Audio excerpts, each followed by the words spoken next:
Hello and welcome to SPMIS Academy. Today we will analyze the important newspaper articles of 21st October 2022. Please note you can download the PDF version of today's newspaper analysis by clicking the link given in the comment section. तो देखिए आज का session start करने से पहले सबसे पहले मैं आप सबसे माफ़ी मांगना चाहूँगा क्योंकि कल के दिन मैं न्यूज़पेपर एनालिसिस नहीं ला पाया। 21 अक्टूबर का न्यूज़पेपर एनालिसिस आज के दिन यानी कि 22 अक्टूबर को मैं लेकर के आ रहा हूँ।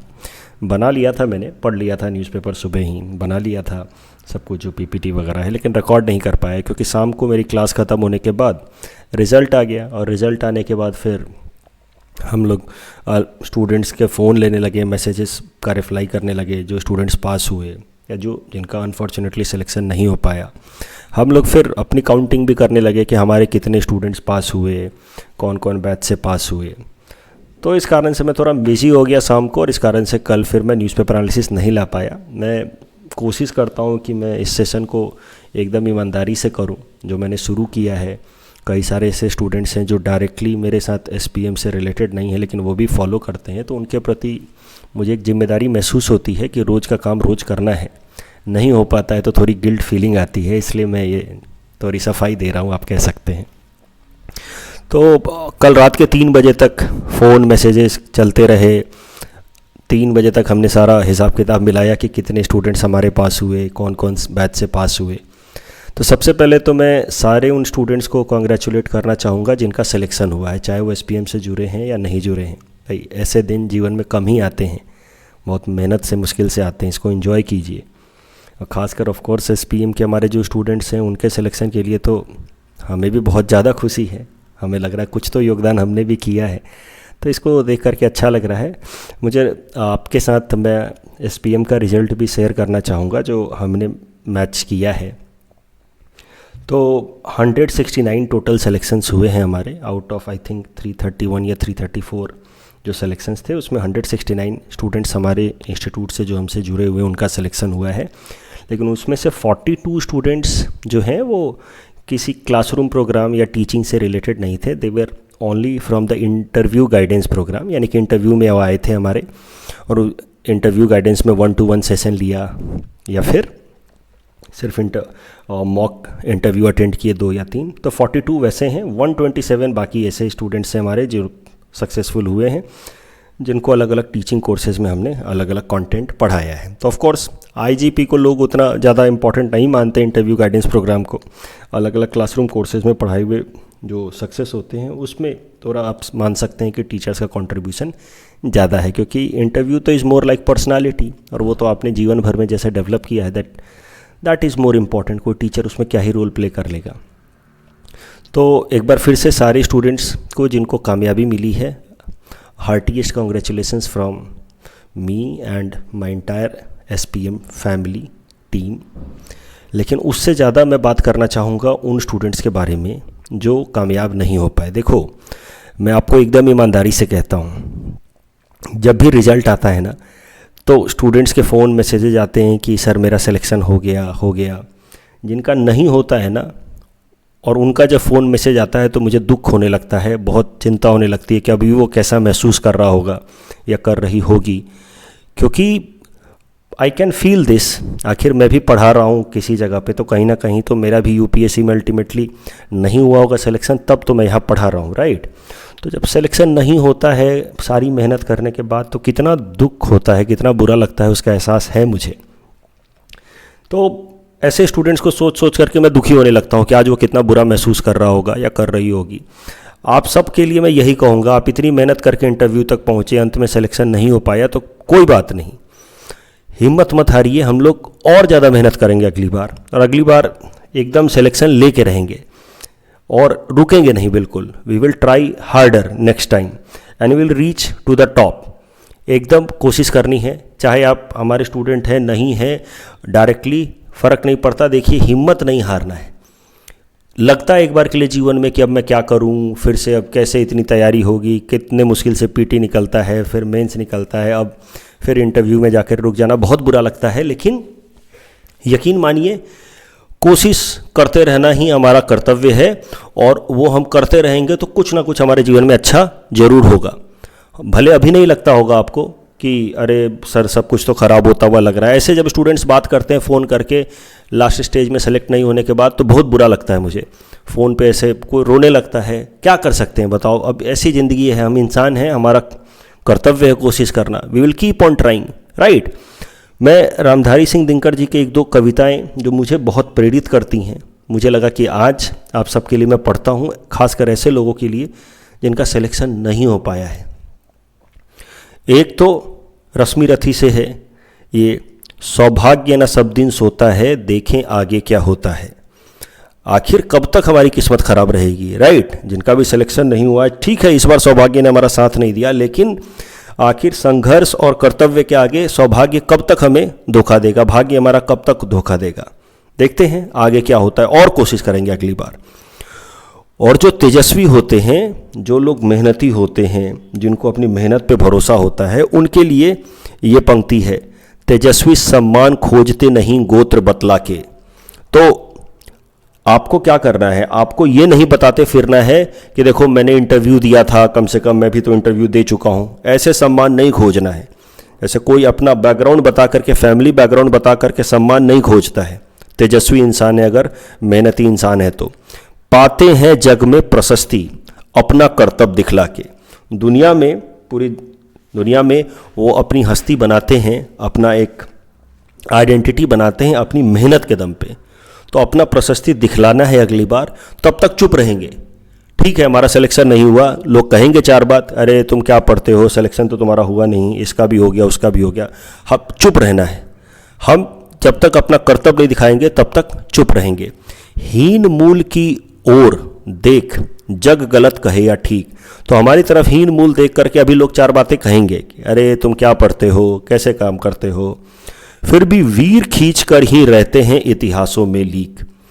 तो जो मेहनती है, जो कर्मठ है, जिसको अपने ऊपर भरोसा है, उसको कब तक किस्मत धोखा देगी इतिहासों में। यानी कि आप समझो हिस्ट्री में अपना हम नाम बना के रहेंगे, रैंक ला करके रहेंगे। मैं आपको बताता हूँ मेरे कलीग के बारे में, सुहेल यसीर, 5वीं रैंक आई है उनकी।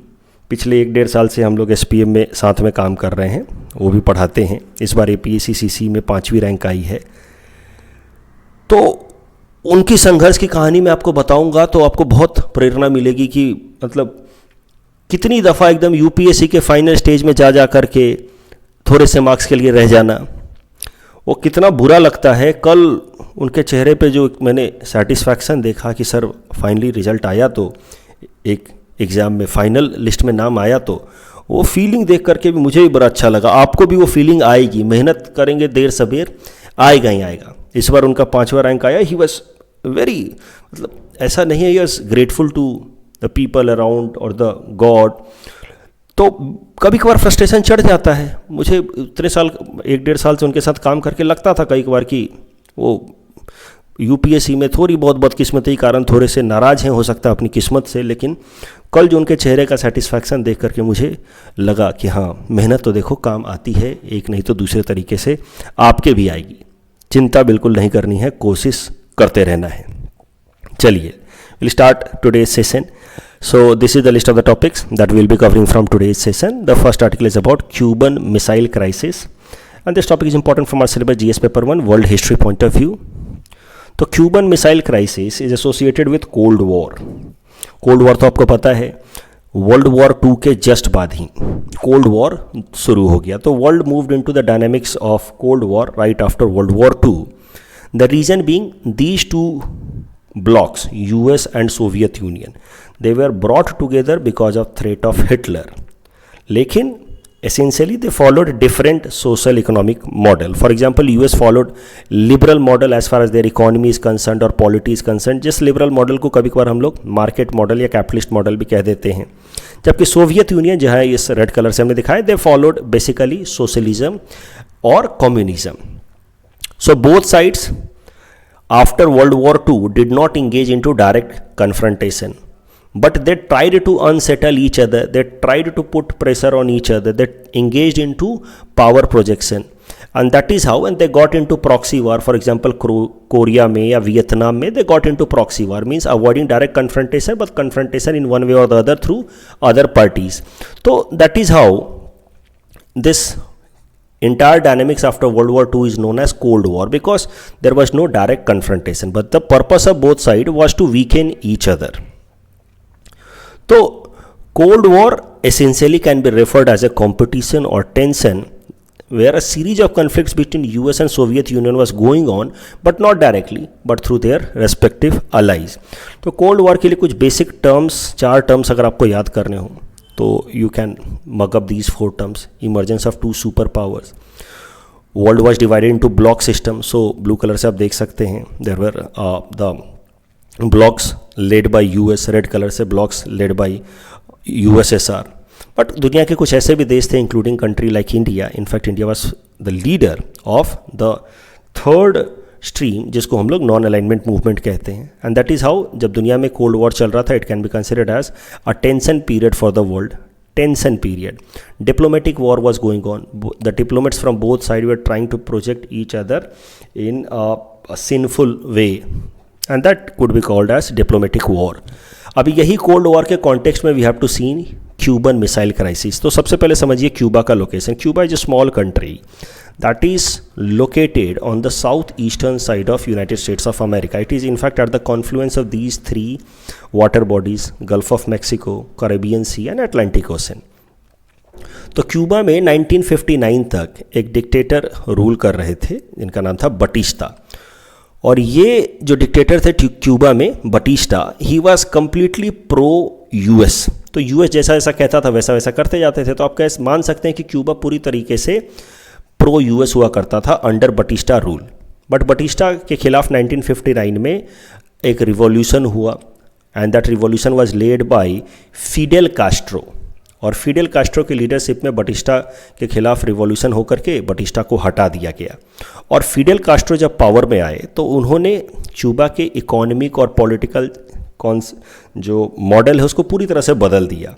Fidel Castro took socialist model or socialist approach as far as polity or economy of Cuba is concerned. Means Cuba became more like the USSR after this revolution. In 1961, Castro openly announced that he was a Marxist, means essentially a communist, and he is looking forward to make Cuba a socialist country. So natural सी बात है कि it will unsettle US, because US is looking forward to extend the idea of liberalism or market model on the eastern side, and some country at the very vicinity of the US claims to be socialist or Marxist. So it will disturb US of course, and since then US started to plan to destroy Castro regime. Fidel Castro को हटाने का plan करना शुरू कर दिया. तो US ने कुछ मिलिट्री कू कराने की कोशिश की क्यूबा के अंदर with the purpose of removing Fidel Castro. लेकिन somehow Fidel Castro and his government survived, and mainly because of the support that he got from the USSR. धीरे धीरे हुआ क्या कि क्यूबा को पता चल गया अंडर फिडेल कास्ट्रो कि US is trying to remove Fidel Castro, and that is how Fidel Castro became more and more inclined towards USSR, pro USSR. और फिर यूएसएसआर ने क्या करना शुरू किया, nuclear missiles, nuclear warhead वाले missiles install कराना शुरू कर दिए क्यूबा की लैंड पे. अब न्यूक्लियर मिसाइल्स क्यूबा के लैंड पे इंस्टॉल कराने का ये मतलब है कि now these missiles could cover important cities of the US as far as the range is concern. देखिए, न्यूक्लियर वेपन्स का हर बार इस्तेमाल नहीं किया जाता है. न्यूक्लियर वेपन से टैक्टिकल प्रेशर बनाए जाते हैं. आपने बस यहाँ लगा दिया, इतना ही काफ़ी. अब ये सामने वाली जो पार्टी है, इस केस में US, it will remain always under threat कि कब ये वेपन का इस्तेमाल हो जाए अगर हमने कुछ गलती की तो. So that is how USSR with help of Cuba, it put a pressure on the US with help of installing these missiles on the Cuba land. और इसके बाद धीरे धीरे टेंशन्स बिल्ड होने लगे. इसी सिनारियो को कहा जाता है क्यूबन मिसाइल क्राइसिस, जो 1962 में अल्टीमेटली शुरू हुआ. यूएस के अंदर थ्रेट हुआ, लेकिन ऐसा नहीं है कि रसिया ये काम अकेले कर रहा था, यूएसएसआर ये काम अकेले कर रहा था. यूएसएसआर ने यहाँ पे क्यूबा पे लगाए थे missiles in order to target US. लेकिन यूएस ने पहले से ही अपने जो अलाइज थे, यूएस के एलाइज जो यूरोप में हैं, जैसे आप देखो यहाँ पे जो यूएस के एलाइज हैं यूरोप में, उनके लैंड पे या उनकी टेरिटरी पे ऑलरेडी इस तरह के कई सारे डेडली वो मिसाइल्स इंस्टॉल कर चुका था। For example Thor missile UK में, जुपिटर मिसाइल इटली में, जुपिटर मिसाइल टर्की में, और ये सारे मिसाइल जो हैं वो यूएसएसआर की टेरिटरी को कवर कर सकते थे। तो यूएसएसआर पे वो थ्रेट डेवलप या कर रहे थे या बना रहे थे। So this is how you can say कि एक तरह का बैलेंसिंग एक्ट कर दिया यूएसएसआर ने। क्यूबा ने यूएस के ऊपर आप न्यूक्लियर थ्रेट लूम कर दिया, जबकि यूएस ने ऑलरेडी यूएसएसआर के ऊपर ये न्यूक्लियर थ्रेट के परसेप्शन या सिनेरियो बना रखे थे। उसके बाद बोथ कंट्रीज या both sides in 1962 felt like, या in fact entire world felt like कि अब न्यूक्लियर अटैक होकर रहेगा। होगा क्या कि कोई भी एक साइड न्यूक्लियर अटैक करेगा, फिर दूसरा साइड रिस्पॉन्स करेगा, और फिर दुनिया के अलग अलग देश अपना न्यूक्लियर वेपन इस्तेमाल करना शुरू कर देंगे, and that will lead to a massive catastrophe.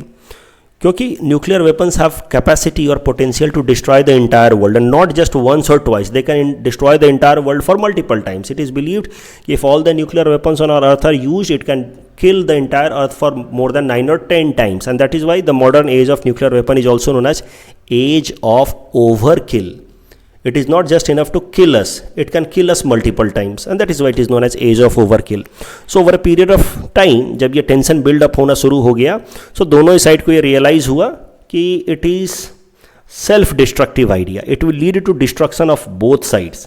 You will use nuclear weapon, the other party will also use, and this is how both sides realize the doctrine of MAD. MAD is known as mutual assured destruction in international relations, where a full-scale use of nuclear weapon from one side will lead to full-scale nuclear weapon from the other side as well, which has second strike capability. Second strike capability means अगर जिसके ऊपर nuclear attack हो जाता है इसके पास वापस से counter attack करने की कैपेबिलिटी हो, तो दोनों के पास सेकेंड स्ट्राइक कैपेबिलिटीज थी. So that would have led to complete disaster, and that phenomena was known as MAD, and MAD forced both sides to withdraw. धीरे धीरे दोनों ही साइड पीछे हटने लगे, और फिर यूएन सेक्रेटरी जनरल के ऊपर ओवरऑल सुपरविजन में ये क्यूबन मिसाइल क्राइसिस जो पूरा का पूरा हॉस्टाइल सिनेरियो था इसको डिफ्यूज़ कराया गया. दोनों साइड्स ने फिर कहा कि ठीक है, let us withdraw our weapons from the given territory. US promised कि it will not try to topple the Cuban government under Fidel Castro. At the same time USSR promised कि it will take out the missiles, nuclear capable missiles out of Cuba, and this is how Cuban Missile Crisis was diffused. Cuban Missile Crisis हाल फिलहाल में news में इसलिए आया क्योंकि US president Joe Biden invoked the ideas of Cuban Missile Crisis कि how it is more significant in current times when Russia is again and again threatening Ukraine with nuclear weapons. इस topic के basis पे mains practice question हमने आपको दे रखा है. इस तरह का सवाल यूपीएससी ने पूछा था मेंस में, लेकिन पॉलिटिकल साइंस इंटरनेशनल रिलेशंस में पीएसआईआर के पेपर 2 में पूछा था उन्होंने कि Cuban missile crisis was point of inflection in cold war, state the major reasons behind it. मैंने हिंट्स भी यहाँ दे रखा है, इसको पढ़ करके आप इस आंसर को कर सकते हैं. The next article is about resolution number 1267 of United Nation Security Council, and this topic is important from our syllabus GS paper 2 international relations point of view. सबसे पहले इस रिजोल्यूशन के बारे में समझते हैं. This resolution United Nation Security Council resolution number 1267, इसकी मदद से होता क्या है कि किसी भी इंडिविजुअल को टेररिस्ट डेजिग्नेट किया जा सकता है या किसी भी इंस्टीट्यूशन को टेररिस्ट डेजिग्नेट किया जा सकता है at United Nation Security Council. तो अगर यूनाइटेड नेशन सिक्योरिटी काउंसिल ने किसी भी इंडिविजुअल को या किसी भी इंस्टीट्यूशन को टेररिस्ट डेजिग्नेट कर दिया, ऐसे ठप्पा लगा दिया कि भाई तुम टेररिस्ट हो या ये ऑर्गेनाइजेशन जो है वो टेररिज्म प्रमोट कर रहा है, तो उससे होगा क्या कि उस ऑर्गेनाइजेशन के या इंडिविजुअल के एसेट्स जो हैं पूरे दुनिया भर में फ्रीज किए जा सकते हैं, बैंक अकाउंट सीज किए जा सकते हैं, ट्रैवल पे बैन लगाया जा सकता है, उसके आर्म्स एम्यूनेशंस जो वो खरीदने की कोशिश कर रहा है उस पर लिमिटेशंस लगाए जा सकते हैं. तो इससे फ़ायदा क्या होगा कि टेरर एक्टिविटीज़ को रिस्ट्रिक्ट किया जा सकता है. तो this is the main purpose of this resolution number 1267 of United Nation Security Council, which aims at designating an individual और इंस्टीट्यूशन एज अ टेररिस्ट. और उसके बाद कई सारे उस पर लिमिटेशंस लगाए जा सकते हैं. मतलब इस पे कई सारे पुराने पहले भी पाकिस्तान तो you know is hub of terrorism, right. Of course you will choose some sophisticated language to write the same thing कि Pakistan is known for breeding in house terrorism and all, but this is how Pakistan is. तो right, तो पाकिस्तान में तो इस तरह के कई सारे टेररिस्ट आते ही रहते हैं and they keep on promoting cross border terrorism specially against India. तो जैसे पुलवामा अटैक के बाद जैसे मोहम्मद जो ऑर्गेनाइजेशन है उसका लीडर अजहर मसूद, उसको हमने इंटरनेशनल टेररिस्ट डेजिग्नेट कराया यूनाइटेड नेशन सिक्योरिटी काउंसिल के अंदर, इंडिया ने बाय यूजिंग दिस रेजोल्यूशन 1267। और उसके ऑर्गेनाइजेशन जैसे मोहम्मद को हमने एक इंटरनेशनल टेररिस्ट ऑर्गेनाइजेशन की तरह डेजिग्नेट कराया बाय यूजिंग दिस रेजोल्यूशन 1267। लेकिन हर बार एक समस्या क्या होती है, पाकिस्तान से क्रॉस बॉर्डर टेररिज्म प्रमोट होने की कोशिश होती है, इंडिया कोशिश करता है कि उस ऑर्गेनाइजेशन को या इंडिविजुअल को टेररिस्ट डेजिग्नेट करा दिया जाए, लेकिन चाइना हर बार कुछ ना कुछ करके ब्लॉकेज कर देता है। It blocks the proposal given by India. और क्या कह के ब्लॉक करता है कि नहीं, we don't have adequate information for the time being, we need some more time to study the specific cases. एक बात तो तय है कि चाइना को कोई उसका पर्सनल इंटरेस्ट नहीं है टेररिज्म को प्रमोट करने में, खासकर वो भी पाकिस्तान में, but China's main interest is कि पाकिस्तान से क्रॉस बॉर्डर टेररिज्म आता रहे, जिससे इंडिया डीस्टेबलाइज होता रहे और जिससे इंडिया हमेशा अंडर चेक रहे and India should not rise to the level to challenge the rise of China. ये है चाइना का डायरेक्ट आप समझ लीजिए इंटरेस्ट। और इस कारण से चाइना इस तरह के जितने भी प्रपोजल्स होते हैं इंडिया की तरफ से उसको कहीं ना कहीं वो ब्लॉक करा देता है, कुछ दिनों के लिए ही सही। ये ट्रेंड हमने कई बार देखा है। मसूद अजहर को हमने टेररिस्ट डेजिग्नेट कराने की कोशिश की, अजहर मसूद को चाइना ने कई सालों तक उसको ब्लॉक करा करके रखा। हाल फिलहाल में और भी कई नाम हैं, अब्दुल रहमान मक्की, इसको हमने कराने की कोशिश की, चाइना ने ब्लॉक करा दिया। कुछ दिनों बाद उसको मानना ही पड़ता है, लेकिन वो 10-10 साल तक जो है वो ब्लॉक करार हुआ है। आप देखो, मसूद अजहर को हम 2009 में ही टेररिस्ट डेजिग्नेट कराना चाहते थे, 2019 में जाकर के पुलवामा अटैक के बाद मसूद अजहर को टेररिस्ट डेजिग्नेट कराया गया। वही अब्दुल रऊफ असगर जैसे मोहम्मद का डिप्टी चीफ, और हाल फिलहाल में जो न्यूज़ निकल के आ रही है that is about Shahid Mahmood, इसको हमने प्रपोज किया कि इसको भी टेररिस्ट डिक्लेयर किया जाए under resolution number 1267 at United Nation Security Council. China ने उस पर ब्लॉक लगा दिया कि we are studying the proposal. तो ऐसे हालात में इंडिया के पास ऑप्शंस क्या है, what options do we have? We need to explore other possibilities जिससे हम पाकिस्तान पे सीधा सीधा प्रेशर बना सकें और वो अपने यहाँ पे इनबाउंड टेररिज्म को रिस्ट्रिक्ट कर सके।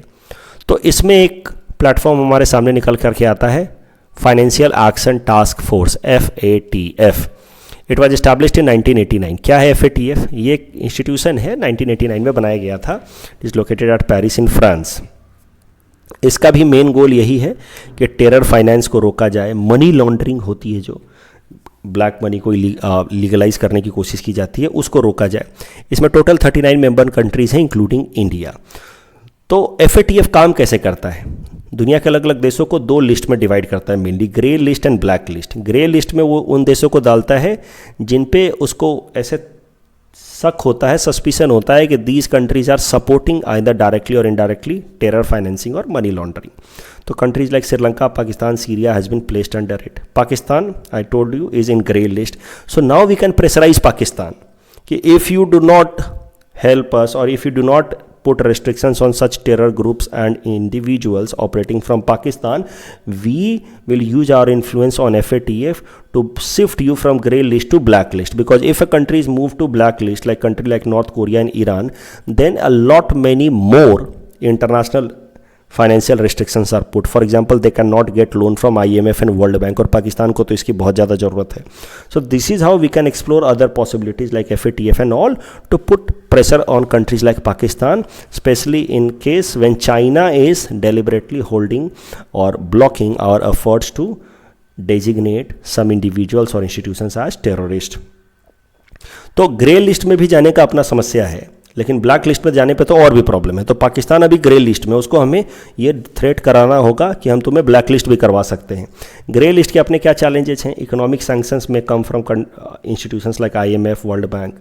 Overall reduction in international trade हो जाता है अगर आप ग्रे लिस्ट में, तो naturally countries will not like to trade with you. International boycott भी पॉसिबल है। Pakistan has been in grey list since June 2018. It is trying to move out of grey list, but India need to ensure कि Pakistan should always be under this threat, कि perhaps it may be shifted to black list, and India has to use its influence and not just for unfair reasons but for the fair reasons, क्योंकि पाकिस्तान तो terrorism को promote करता ही, and then only Pakistan can put some limitations on the breeding of terrorism from their own soil.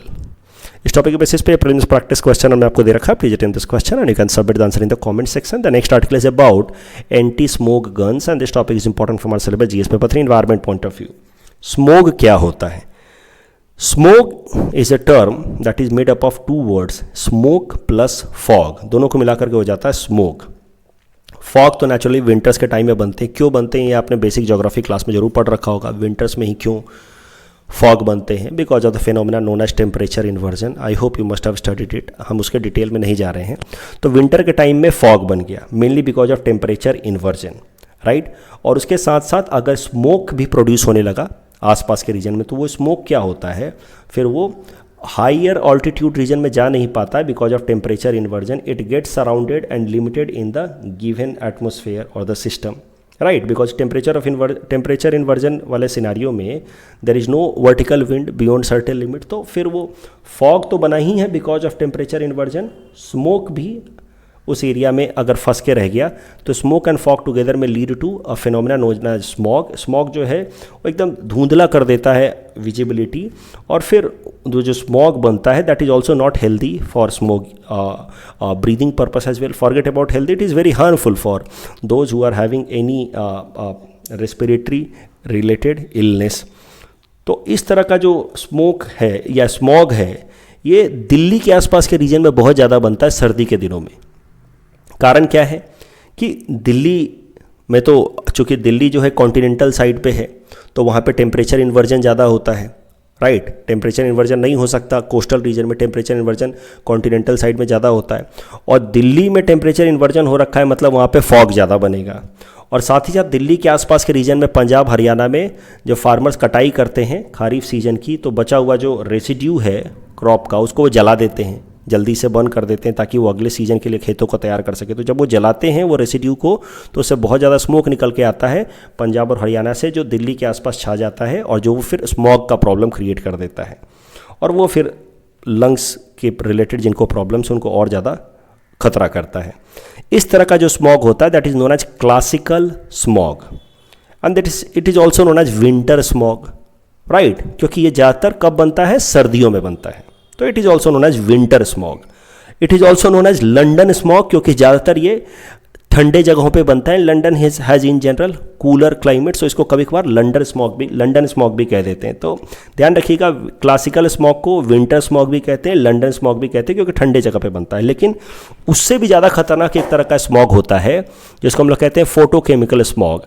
And photochemical smog is mainly in the time when there temperature is high temperature, यानी कि summer के time में। उसमें होता क्या है कि high temperature के कारण जो नाइट्रोजन ऑक्साइड है वो ब्रेक कर जाता है NO में एंड ऑक्सीजन रेडिकल में। This oxygen radical along with many volatile organic carbons leads to creation of per acetyl nitrate. ये जो पर एसेटाइल नाइट्रेट है इसको हम लोग कहेंगे सेकेंडरी पॉल्यूटेंट, क्योंकि NO2 तो अपने आप में पॉल्यूटेंट था ही, प्राइमरी पॉल्यूटेंट, और ये प्राइमरी पॉल्यूटेंट से हमारे पास एक और इससे भी ज़्यादा खतरनाक पॉल्यूटेंट बन गया गर्मी के टाइम में, क्योंकि हीट आ रहा है।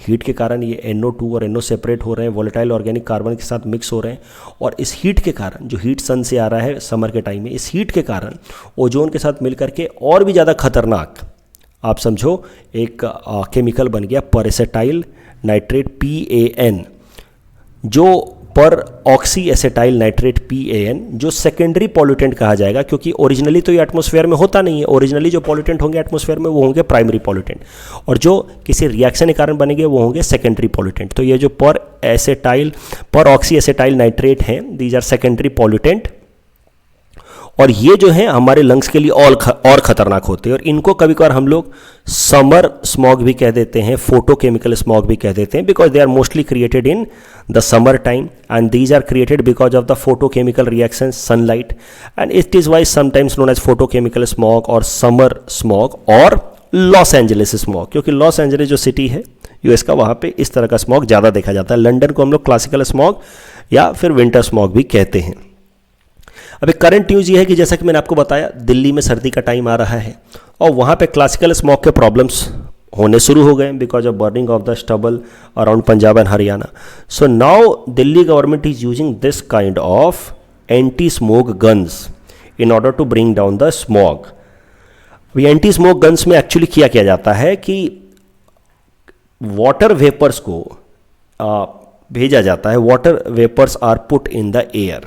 तो water vapours are spread in the air. ये जो वाटर वेपर्स हैं एयर में जब जाते हैं तो these water vapours help in wetting of the smoke particles या smoke particles.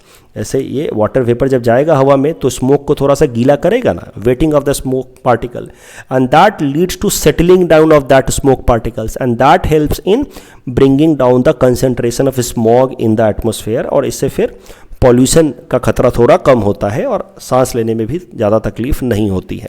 So this is how anti smoke guns are being used in Delhi now. उससे क्या होगा, वाटर को स्प्रे किया जाता है जिससे पार्टिकुलेट मैटर सेटल कर जाते हैं.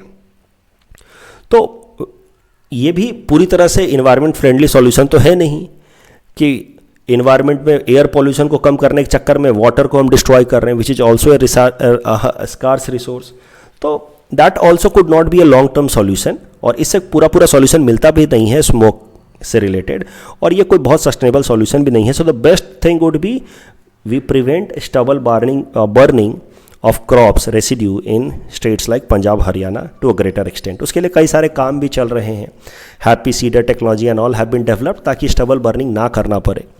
चलिए, इस टॉपिक के बेसिस पे प्रीलिम्स प्रैक्टिस क्वेश्चन हमने आपको दे रखा है. Please attend this question and you can submit the answer in the comment section. The next article is about PM launches mission life. This topic is important from prelims exam point of view. हमारे प्रधानमंत्री जी ने हाल फिलहाल में United nation secretary general Antonio Guterres के मौजूदगी में नया mission launch किया जिसका नाम है मिशन लाइफ. मुझे लगता है प्रीलिम्स में सीधा पूछ लेगा क्या है मिशन लाइफ.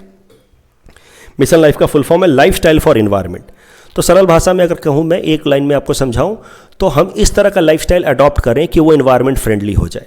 जैसे मान लीजिए कि जिम जा ही रहे हैं आप, प्रधानमंत्री जी ने कहा तो साइकिल से जिम जाइए, वहाँ पे वार्म अप करने का वक्त भी बच जाएगा और साइकिल से जाएंगे तो एनवायरनमेंट पॉल्यूशन भी नहीं होगा. तो इस तरह की छोटी छोटी चीज़ें हमें अपने जीवन में अडॉप्ट करनी है ताकि इन्वायरमेंट फ्रेंडली भी हो, हमारा लाइफस्टाइल भी पॉजिटिवली इंप्रूव हो.